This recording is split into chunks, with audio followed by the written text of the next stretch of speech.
علیہ السلام اپنے والد کو یاد کرتے اور آپ صلی اللہ علیہ وسلم آپ دیدہ ہو جاتے کہ میں نے اپنے باپ کو نہیں دیکھا۔ جن لوگوں کے ماں باپ ان کے پاس ہیں، سنو دل کو تھام کے، میں آپ کو ایک قصہ سناتا ہوں۔ جس دن نبی اکرم صلی اللہ تعالی علیہ وسلم نے مکہ المکرمہ کو فتح کیا، اس رات وہ اپنی بہن سیدنا ام ہانی رضی اللہ تعالی عنہ کے گھر گئے ہیں۔ پیارے نبی صلی اللہ علیہ وسلم ام ہانی کے گھر پہنچے تو رات کا وقت ہے، پوچھا کھانے کے لیے کچھ ہے؟ یا رسول اللہ کچھ نہیں، ایک باسی روٹی ہے۔ سرکے کے ساتھ باسی روٹی نبی علیہ السلام کو پیش کی گئی۔ اب جب وہ باسی روٹی نبی علیہ السلام نے کھائی تو جب بستر لگ گیا تو اللہ کے نبی صلی اللہ علیہ وسلم نے اپنی بہن، جو چچا زاد بہن ہے آپ صلی اللہ علیہ وسلم کی، حضرت ام ہانی رضی اللہ تعالی عنہ، ان کو یہ نہیں کہا کہ اب آرام کرنا ہے۔ عمر بھی بہت بڑی تھی نبی علیہ السلام سے، 20-25 سال بڑی تھی۔ ان کو اپنے سامنے بٹھایا، فرمایا ہانی یہاں بیٹھو نا میرے پاس۔ سامنے بیٹھ گئی ام ہانی۔ اب جب ام ہانی سامنے بیٹھ گئی ہے نا، اس رات جتنی گفتگو ہوئی ہے وہ دینی مسائل پر نہیں تھی، عبادت پر نہیں تھی، حقوق العباد پر نہیں تھی۔ ہم تو جو جس کام کا ٹھیکیدار بن گیا، دین کا ٹھیکیدار ہے، دین کی باتیں کرے گا، کاروباری ہے تو کاروبار کی باتیں کرے گا، سیاستدان ہے تو سیاست کی باتیں کرے گا۔ نبی علیہ السلام نے اس رات کیا بات کی؟ حضرت ام ہانی رضی اللہ تعالیٰ عنہ جب سامنے بیٹھی ہیں، اس میں سے صرف گفتگو کا مختصر حصہ میں آپ کی گوش گزار کرنا چاہتا ہوں۔ ام ہانی جب بیٹھ گئیں، آپ کے جو بھانجے وغیرہ تھے وہ بھی ساتھ میں بیٹھ گئے، تو کریم رسول صلی اللہ علیہ وسلم نے جو اپنی گفتگو شروع کی تو فرمانے لگے، ہانی آپ تو عمر میں مجھ سے بڑی ہے نا؟ یہ کون کہہ رہا ہے؟ کون کہہ رہا ہے جی؟ پیارے پیغمبر صلی اللہ علیہ وسلم۔ سنو، فرمایا ہانی آپ تو مجھ سے عمر میں بڑی ہیں نا؟ جی یا رسول اللہ میں آپ سے بڑی ہوں۔ اور نبی علیہ السلام کی آنکھوں میں آنسو آ گئے۔ فرمایا ہانی یہ تو بتا، میں جب پیدا ہونے والا تھا 2-3 مہینے پہلے میرے والد حضرت عبداللہ کا انتقال ہو گیا، وہ اس دنیا سے چلے گئے، تو میں تو اپنا پیو نہیں تکیا، تم تو بتاؤ، تم نے میرے والد سیدنا عبداللہ کو دیکھا تھا، میرے ابو نظر کیسے آتے تھے؟ بتاؤ مجھے آج کی رات سے۔ فرمایا بتاؤ صحیح، ان کا چہرہ کیسا تھا، ان کے خد و خال کیسے تھے، بولتے کیسے تھے، چلتے کیسے تھے؟ اور ام ہانی نے پھر سیدنا عبداللہ کی عظمت بیان کی ہے، اور ان کی شرافت بیان کی ہے، ان کا قد و کاٹ بیان کیا، ان کی خوبصورتی بیان کی۔ نبی علیہ السلام اپنے والد کو یاد کرتے اور آپ صلی اللہ علیہ وسلم آپ دیدہ ہو جاتے کہ میں نے اپنے باپ کو نہیں دیکھا۔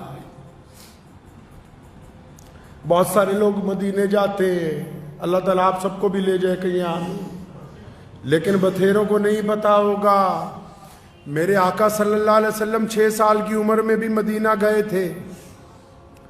میرے آقا صلی اللہ علیہ وسلم 6 سال کی عمر میں مدینہ گئے تھے، تو مدینہ کیا کرنے گئے تھے بھائی؟ مدینہ کیا کرنے گئے تھے؟ اور مدینہ نبی علیہ السلام کا شہر تو ہے ہی، لیکن مسلمانوں مدینہ میرے نبی علیہ السلام کا ننہال ہے، اور میرے نبی علیہ السلام کے ابو محترم کا انتقال مدینہ منورہ میں ہوا تھا، اور سیدنا آمنہ حضور صلی اللہ علیہ وسلم کو 6 سال کی عمر میں ان کے والد کی قبر پر مدینہ منورہ لے کر گئی تھی۔ تبھی واپسی میں سیدنا آمنہ رضی اللہ تعالی عنہ کا انتقال ہوا۔ میرے مسلمان بھائیوں یاد رکھو، یہ جو دین ہے یہ صرف عبادت کا نام نہیں ہے، دین ایک مکمل نظام زندگی کا نام ہے۔ کائنات کا مالک ہو، پوری دنیا کے لیے رحمت ہو، پورے عالم کے لیے ختم نبوت کا تاج پہن کے آئے ہوں، اور پوری دنیا کی سرداریاں جن کے قدموں میں رکھی گئی ہوں، وہ فتح مکہ کے دن اس رات کو اگر یاد کرتے ہیں تو اپنے باپ کو سب سے پہلے یاد کرتے ہیں۔ اور جن لوگوں کے پاس یہ نعمت ہے، جن کے پاس یہ نعمت ہے، وہ نخرے کرتے پھرتے ہیں، نخرے کرتے ہیں کہ جی ہمیں تو ٹائم نہیں ہے۔ آج کل آپ بڑے گھروں میں چلے جاؤ، جتنے امیر لوگ ہیں یا آج کل جتنے آپ مڈل کلاس لوگ ہو جتنے بھی ہو ایسے جاتے ہیں رات کو ماں باپ کے کمرے میں جیسے کسی بہت ملٹی اسپیشلٹی ہاسپٹل کا ڈاکٹر آیا ہو. جا کے دروازہ کھول کے کیا پوچھیں گے؟ ڈیڈی دوائی کھائی؟ ابو جی دوائی کھائی؟ باپ کہتا ہاں بیٹا کھائی. اچھا شوگر چیک کی؟ ہاں جی کر لی. بی پی چیک کیا؟ ہاں جی کر لیا. اچھا ٹھیک ہے پھر آپ آرام کیجئے, اللہ حافظ. یہ جو کام تو کر رہا ہے یہ تو ایک ڈاکٹر بھی اچھی طرح کر سکتا ہے. یہ جو آپ نے کام پکڑا لوگوں نے کہ باپ کے کمرے میں گئے, ماں کے کمرے میں رات کو گئے اور جا کر کہا کہ اچھا دوائی کھائی کہ نہیں کھائی, بلڈ پریشر چیک کیا کہ نہیں کیا, یہ تو ایک ڈاکٹر بھی اچھی طرح کر سکتا ہے. تمہارا کام کیا تھا کہ رات کو جا کے اپنے باپ کے پیر دباتے, اپنی ماں کے پاؤں دباتے, اس کے پاس وقت گزارتے, ان کا مشورہ مانتے. پیسوں کی دنیا محتاج نہیں ہے, ماں باپ کو تمہارے پیسے سے کچھ نہیں لینا. کون سے پیسے کی بات کر رہا ہے؟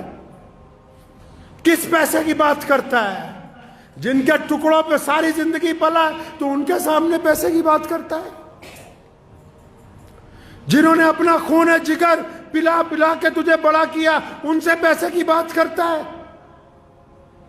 ان کو پیسوں کی ضرورت نہیں تھی, ان کو تیری محبت کی ضرورت تھی. یہ چاہتے تھے کہ رات کو میرا بیٹا آئے گا تو میرے پاس 1-2 گھنٹے بیٹھے گا, میرے ساتھ چند باتیں کرے گا. لیکن بیٹے کو تو فرصت ہی نہیں ہے.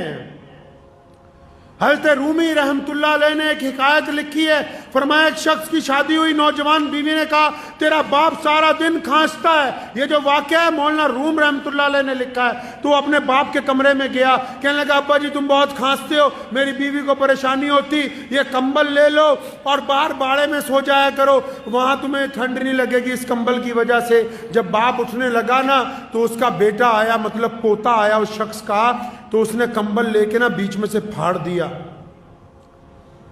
تو اس بندے نے اپنے بیٹے سے کہا کہ تم نے اپنے دادا کا کمبل کیوں پھاڑا؟ کہنے لگا ڈیڈی اس کمبل کو اس لیے پھاڑا ہے کہ کل کو جب تو بڈھا ہو جائے گا نا, کھانسے گا, تو تجھے بھی تو اس باڑے میں بھیجنا ہے, تو اس وقت دوسرا کمبل کہاں سے لاؤں گا, اس لیے آج آدھا کمبل تیرے لیے رکھ رہا ہوں. لکھ لو, نشان لگا لو ان لوگوں پہ جو ماں باپ کے نافرمان ہیں, وہ دنیا میں کامیاب نہیں ہو سکتے. اللہ تعالیٰ نے یہ پابندی لگائی نماز پڑھنے والوں کے لیے کہ اس سجدے سے پہلے ماں باپ کی رضامندی ضروری ہے. اگر یہ سجدہ باپ کی بغاوت کے ساتھ ادا کیا جا رہا ہے, جو شرعاً ناجائز ہو وہ بغاوت.